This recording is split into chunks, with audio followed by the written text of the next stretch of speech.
샬롬, 말씀 읽어주는 김기훈 목사입니다. 오늘도 기대하는 마음과 사모하는 마음을 가지고 하나님의 말씀 함께 읽겠습니다. 요한복음 12장 44절부터 50절까지의 말씀입니다. 예수께서 이 모든 말씀의 결론으로 이렇게 외치셨다. 누구든지 나를 믿는 사람은 나를 믿는 것이 아니라 나를 보내신 분을 믿는 것이다. 누구든지 나를 보는 사람은 사실은 나를 보내신 분을 보는 것이다.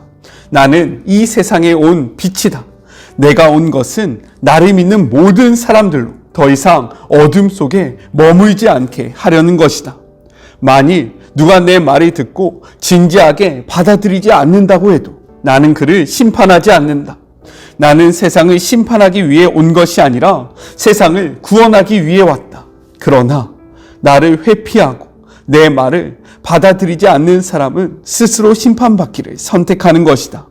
육신이 된 그 말씀, 내가 너희에게 말했을 뿐 아니라 바로 나 자신이기도 한 그 말씀이 너희의 운명을 결정할 말이다. 그 말씀 가운데 어느 것도 내 마음대로 지어낸 것이 없다. 나를 보내신 아버지께서 내가 무엇을 말하고 어떻게 말해야 하는지를 지시해 주셨다. 나는 아버지의 명령이 어떤 열매를 맺는지 정확히 안다. 그것은 참되고 영원한 생명이다. 내가 할 말은 이것이 전부다. 아버지께서 내게 말씀하신 것을 나도 너희에게 말한다. 이것은 하나님의 말씀입니다. 우리가 함께 묵상하지 못했던 토요일과 주일의 말씀을 간략하게 이야기하고 오늘의 본문을 함께 나눠보도록 하겠습니다. 토요일은요 12장 20절부터 33절의 말씀으로 이는 예루살렘 입성 후 마지막 공적인 사역으로 예수님의 죽음과 그리고 영광에 대해서 미라의 비유를 통해서 우리에게 말씀하고 계십니다. 이 말씀 앞에 우리의 욕심과 그리고 정욕, 욕망을 죽임으로 하나님이 기뻐하시는 많은 선한 열매를 우리의 삶 속에 맺어가기를 주님의 이름으로 축복합니다. 우리 한번 해봐요.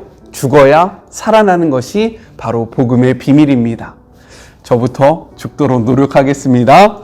주일은요 12장 34절부터 43절까지의 말씀으로 앞부분에 이어서 예수님의 죽음에 대한 설명이 이번에는 빛을 통해서 우리에게 말씀으로 주어집니다. 예수님은 많은 표적에도 자신을 믿지 못하는 이들을 향해서 이렇게 말씀하세요. 우리 43절의 말씀을 같이 한번 읽어볼까요? 그들은 사람의 영광을 하나님의 영광보다 더 사랑하였더라 라고 이야기하시는데요. 왜 이 말씀이 오늘을 살아가는 저에게 이렇게 깊은 찔림으로 다가오는지 잘 모르겠습니다. 그만큼 저도 하나님의 영광보다는 사람의 영광을 더욱더 원하고 있는 것이 아닌가. 저를 돌아보는 말씀이었고 우리를 돌아보게 하는 말씀이었음을 우리가 기억했으면 좋겠습니다. 같이 묵상할 때 저랑 동일한 마음을 느끼셨죠? 저만 나쁜 사람인가요? 오늘의 말씀을 통해서요 3가지를 함께 묵상해 봤으면 좋겠어요. 먼저 첫 번째, 하나님께 보냄을 받으신 예수님에 대해서 이야기를 하고 있습니다. 요한복음은요 하나님과 예수님의 하나됨을 계속해서 이야기합니다. 그러나 이는요 요한복음뿐만 아니라 성경의 동일한 증거라는 거예요. 우리 말씀을 통해서 확인해 볼까요? 빌립보서 2장 6절은요 이렇게 기록합니다. 그는 근본 하나님의 본체시나 하나님과 동등됨을 취할 것으로 여기지 아니하시고 라고 기록되어 있어요. 본래 예수님과 하나님은 동등한 분이지만 하나님과 동등됨을 취하지 않고 구속사역을 위해서 종의 모습으로 우리 가운데 오셨다라고 성경은 이야기합니다. 우리 오늘의 본문 44절을 같이 한번 읽어볼까요?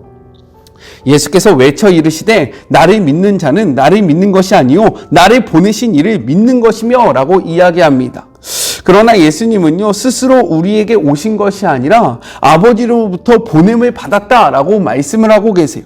여기서 보냄을 받았다라는 것은요 사신, 대리자를 의미합니다. 따라서 예수님의 가르침이나 예수님이 행하신 모든 일들은 예수님 스스로에게 나온 것이 아니라 예수님을 보내신 하나님 곧 그분의 뜻이 된다라고 이야기를 하고 계신 거예요.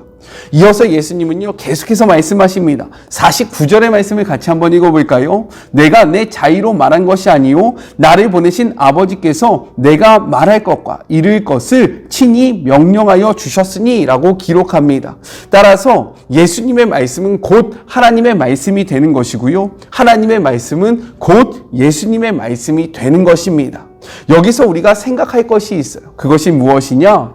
하나님이 예수님을 보내신 것과 같이 예수님은 우리를 이 땅 가운데, 이 세상 가운데 보내셨다라고 성경이 이야기하고 있다는 겁니다. 요한복음 20장 21절의 말씀을 같이 한번 읽어볼게요. 매우 중요한 말씀입니다. 예수께서 또 이르시되 너희에게 평강이 있을지어다. 아버지께서 나를 보낸 것 같이 나도 너희를 보내노라 라고 기록하고 있어요. 다시 한번요. 아버지께서 나를 보내신 것과 같이 나도 너희를 보내노라. 그렇다면 예수님의 모든 행동이 하나님의 뜻 안에서 이루어진 것 같이 이제 우리들의 삶도 하나님의 뜻, 예수님의 뜻 안에서 이루어져야 한다는 것을 우리에게 분명히 말씀하고 있는 겁니다. 예수님이 자신이 원하는 삶을 살아가는 것이 아니라 이 땅 가운데서 하나님이 원하셨던 삶을 살아가셨던 것과 같이 우리도 이제 우리의 욕망, 우리의 마음, 우리의 정욕을 위해서 살아가는 것이 아니라 우리를 보내신 예수님의 그 뜻 안에서 우리가 행동해야 하고 살아가야 하고 말을 해야 하고 우리의 모든 것들이 예수님 안에 있어야 한다라고 성경은 이야기하고 있다는 거예요. 이를 기억하며 우리의 삶의 모습이 그분 안에 거하는 그러한 인생이 되기를 주님의 이름으로 축복하고 권면합니다. 왜냐하면 예수님이 우리를 보내셨기 때문입니다. 그렇게 우리는 예수님의 사신이고 예수님의 대리자이고 우리가 곧 예수님의 그러한 삶의 모습을 드러내는 존재가 되어야 한다는 거예요. 힘들고 어렵지만 하나님이 말씀하셨기 때문에, 예수님이 명령하셨기 때문에 불가능한 일이 아닙니다. 이것 한번 도전해보는 우리 모두가 되었으면 좋겠습니다. 우리 함께해요. 파이팅! 자, 둘째, 빛으로 오신 예수님에 대해서 이야기를 하고 있어요. 우리 46절의 말씀을 같이 한번 읽어볼까요? 나는 빛으로 세상에 왔나니 물은 나를 믿는 자로 어둠에 거하지 않게 하려 함이로라 라고 이야기합니다. 이 말씀은 예수님이 왜 이 땅에 오셨는지 그 목적을 정확히 요약해주고 있다는 거예요. 빛의 속성은요, 어두움을 밝히는 것에 있습니다. 그렇게 어두움 가운데서 감추어져 있던 것들이요, 빛 가운데서는 적나라하게 드러난다는 거예요. 예수님께서는요, 계속해서 자신이 빛이다 라고 말씀하시면서 죄악과 그리고 사단의 세력, 곧 어두움을 물리칠 그러한 존재라는 것을 우리에게 보여주셨고 말씀하셨고 그러한 존재로 우리 가운데 임하셨습니다. 그리고요, 우리에게 이렇게 말씀하셨어요. 마태복음 5장 14절의 말씀입니다. 너희는 세상의 빛이라. 산 위에 있는 동네가 숨겨지지 못할 것이요. 무엇이라고 이야기하였습니까? 빛의 속성은요, 어두움을 밝히고 어둠을 물리치는 것에 있다. 그런데 우리가 빛이 되었기 때문에 이제 산에 있는 동네가 우리의 빛으로 말미암아 숨겨지지 않는다라고 이야기합니다. 더 나아가서 이렇게 선포하고 계세요. 에베소서 5장 8절의 말씀입니다. 너희가 전에는 어두움이더니 이제는 주 안에서 빛이라. 빛의 자녀처럼 행하라 라고 이야기합니다. 예수님이 우리 가운데 오시기 전에 우리는 어두움 가운데 있었던 자들입니다. 하지만 예수님이 빛으로 우리 가운데 오심으로 우리는 더 이상 어두움 가운데 거하지 않게 되었고요. 이제는 그 빛을 소유한 존재로서 어떻게 되었습니까? 더 이상 어두운 가운데 거할 것이 아니라 우리가 살아가는 그 모든 곳을 빛으로 만들어야 한다. 빛의 자녀처럼 행동하고 빛의 자녀처럼 살아가야 하는 것이 너희들의 정체성이고 우리들의 삶의 목표가 되어야 한다라고 성경은 이야기하고 있습니다. 우리는요, 생명의 빛이신 예수님의 빛을 소유한 자들입니다. 다시 말해서 우리는 하나님의 빛깔을 소유한 자들이라는 거예요. 따라서 우리는 어두움 가운데 거하는 삶이 아니라 어두움을 물리치는 삶을 살아야 한다라고 성경이 이야기하고요. 예수님이 우리에게 말씀하고 계십니다. 빛의 자녀로 살아가고 계십니까? 어두움에서 벗어나 생명의 빛을 비추는 우리 모두가 되기를 정말로 주님의 이름으로 축복하고 소망합니다. 우리는 하나님의 빛깔을 소유한 자들입니다. 이 사실을 잊지 않고요, 더 이상 어두움 속에 있지 않기를 정말로 간절히 기도해봐요. 우리 한번 해봅시다. 우리는 하나님의 빛깔을 소유한 자들입니다. 마지막 셋째, 심판이 아니라 구원하시기 위해 오신 예수님에 대해서 말씀하고 있습니다. 우리 47절의 말씀을 같이 한번 읽어볼까요? 사람이 내 말을 듣고 지키지 아니할지라도 내가 그를 심판하지 아니하노라. 내가 온 것은 세상을 심판하려 함이 아니오 세상을 구원하려 함이리라 라고 말씀하십니다. 이렇듯 예수님은요, 우리를 심판하러 오신 것이 아니라 죄로 인해 죽을 수밖에 없는 우리를 구원하고자 오셨다라고 이야기해요. 또한 성경은 이렇게 이야기합니다. 요한복음 3장 16절. 우리가 너무나도 잘 알고 있는 말씀이지요. 하나님이 세상을 이처럼 사랑하사 독생자를 주셨으니 이는 그를 믿는 자마다 멸망치 않고 영생을 얻게 하려 하심이라. 하지만 우리는 3장 17절을 잘 기억하지 못합니다. 3장 17절은요, 이렇게 이야기하고 있어요. 하나님이 그 아들을 세상에 보내신 것은 세상을 심판하려 하심이 아니요 그로 말미암아 세상이 구원을 받게 하려 하심이라. 이것이 바로 하나님이 예수님을 우리에게 보내주신 이유이고 하나님의 본심이라는 거예요.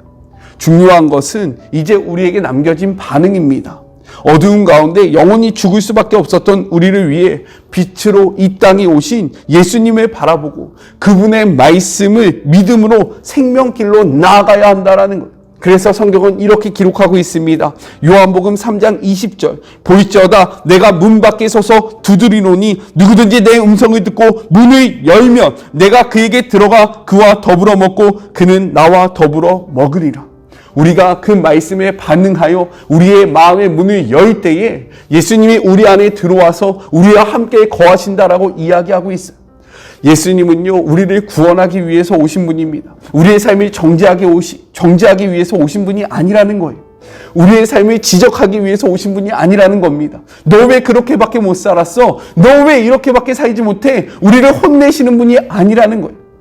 어둠 속에 있는 우리, 정말로 죽을 수밖에 없는 우리를 위해서 빛으로 우리에게 오셔서 우리를 빛의 자녀로 삼아주시고 더 이상 빛의 영역, 죽음의 영역이 우리의 삶에서 영향력을 미치지 못하게 우리를 보호하시는 분이 예수님이라는 거예요. 그리고 이제 중요한 것은 그 말씀을 우리가 믿음으로 그분의 빛 안에 거하는, 즉 우리의 반응이 중요하다라고 성경은 이야기하고 있습니다. 오늘도 예수님은요, 우리의 삶 속에서 우리의 문을 두드리시면서 기웅아, 내가 너와 함께 하기를 원한다. 내가 너를 구원하기를 원한다. 내가 너와 동행하기를 원한다. 라고 우리의 문을 두드리고 계신다라는 거예요. 이 음성을 듣고 문을 열어 주님을 모심으로 그와 함께 먹고 그와 함께 더불어 마시고 그분의 모든 축복을 이루시는 주의 모든 자녀들이 되었으면 좋겠습니다. 문을 열 때에 하나님이 우리 안에 들어올 수 있습니다. 이 사실을 기억하며 우리의 마음의 문을 그분께 활짝 열어드리는 우리의 인생이 됩시다. 우리 같이 기도할까요?